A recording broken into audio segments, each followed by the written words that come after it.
Arjuna, he asks a question from Lord Krishna.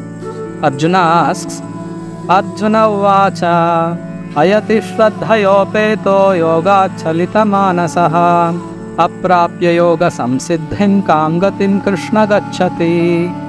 Arjuna said, what is the destination of the man of faith who does not persevere, who in the beginning takes to the process of self-realization, but who later desists due to worldly mindedness and thus does not attain perfection in mysticism.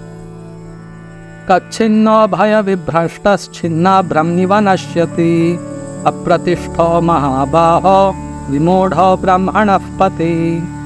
O mighty armed Krishna, does not such a man, being deviated from the path of transcendence, perish like a raven cloud with no position in any sphere? So this is a question of Arjuna. He asks that what happens to a person who takes up to a spiritual path and due to flickering nature of the mind, he does not continue, he does not persevere to practice.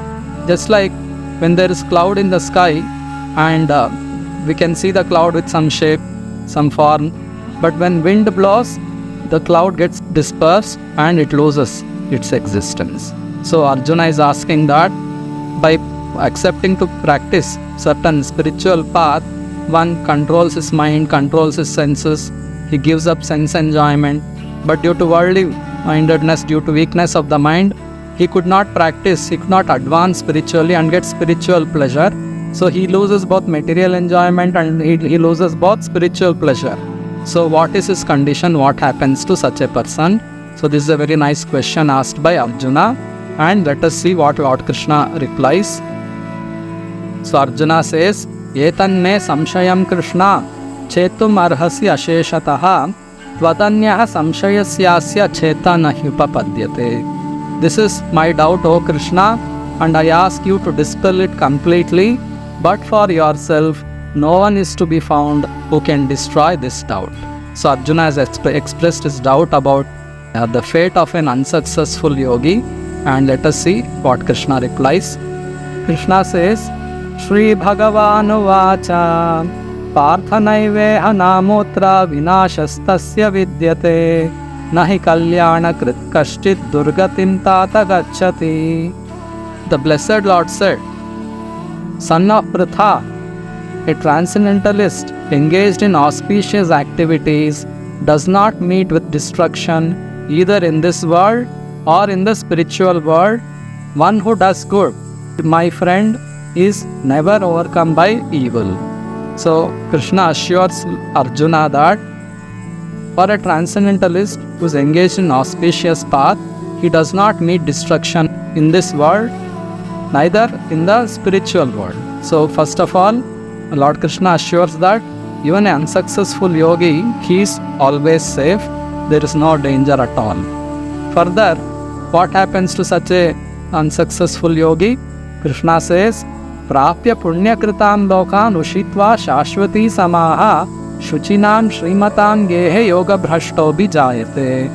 Krishna says that the unsuccessful yogi, after many years of enjoyment on the planets of the pious living entities, is born into a family of righteous people or into a family of rich aristocracy. So first of all, the unsuccessful yogi, he goes to heavenly planets and enjoys there for a long duration of time all the heavenly pleasures, and then again he comes to this world, this planet, and then takes birth in Shuchinam Srimatam Gehe, either in pious Brahmanas families, righteous families, or Srimatam, rich aristocratic families. In these families, the people are pious, they practice devotion, there is all facility for devotional progress. So he is born in such families. And after taking birth, further what happens? Krishna is telling, Athava yoginam eva pule bhavati dhimatam etadhi durlabhataram loke janmayad idrisham. Or he takes his birth in a family of transcendentalists who are surely great in wisdom. Verily such a birth is rare in this world. So, a transcendentalist, if he has made little spiritual advancement and he has given up spiritual progress, he goes to heaven, enjoys for a long time, and takes birth in either rich aristocratic family or pious Brahmanas families. Or if a transcendentalist has made considerable advancement and has given up, such a person takes birth in families where there are yogis. Athava yoginam eva kule bhavati dhimatam. He takes birth in family of transcendentalists who are surely great in wisdom. So, taking birth in a family of a devotee is a very, very fortunate for the child who has taken birth, because the whole family is a family of pure devotees. Srila Prabhupada says that his spiritual master, Om Vishnupada Shri Srimad Bhakti Siddhanta Saraswati Goswami Maharaj, he took birth in a pure devotee's family. His father was Srila Bhakti Vinoda Thakura, a pure devotee of Lord Krishna. And Srila Prabhupada says that he himself also took birth in a devotee's family, and it was his good fortune. So to take birth in such pure devotees' families is considered to be very, very fortunate, and this happens to those who have already elevated spiritually sufficiently and have given up the spiritual practice. So they will get birth in such pure devotees' families.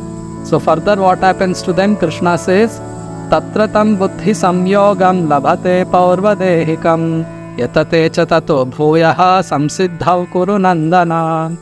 On taking such a birth, he again revives the divine consciousness of his previous life, and he tries to make further progress in order to achieve complete success, O son of Kunti.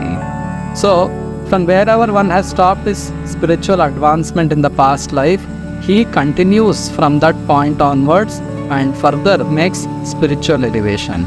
So, this is the future of a unsuccessful yogi. And then what happens?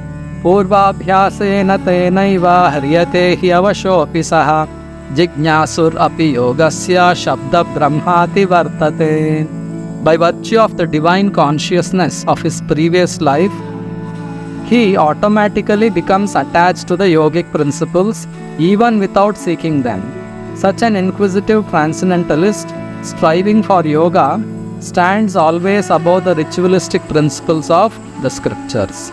So because the yogi has made advancement in previous lives, when he comes across spiritual practices, or when he comes across devotees, when he comes across a temple, anything related to spiritual life, he becomes attracted to all those things.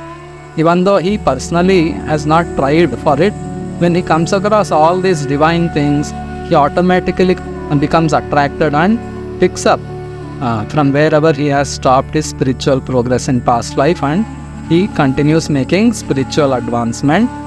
And Krishna says, Prayatnadeta manastu yogi samshuddha kilbishaha aneka janma samsiddhas tato yati param gatin. But when the yogi engages himself with sincere endeavor in making further progress, being washed of all contaminations, then ultimately after many, many births of practice, he attains the supreme goal. So by constant practice, this practice may take even many, many births, not just in one life. But Bhakti Yoga is so powerful that even in one life, if we sincerely practice the principles of Bhakti under the guidance of a pure devotee, it is possible to achieve perfection even in one life. Otherwise, generally spiritual progress takes many, many births. So Krishna is telling that aneka janma samsiddhaha tato yati param gatim. One achieves the supreme goal of entering into the spiritual world.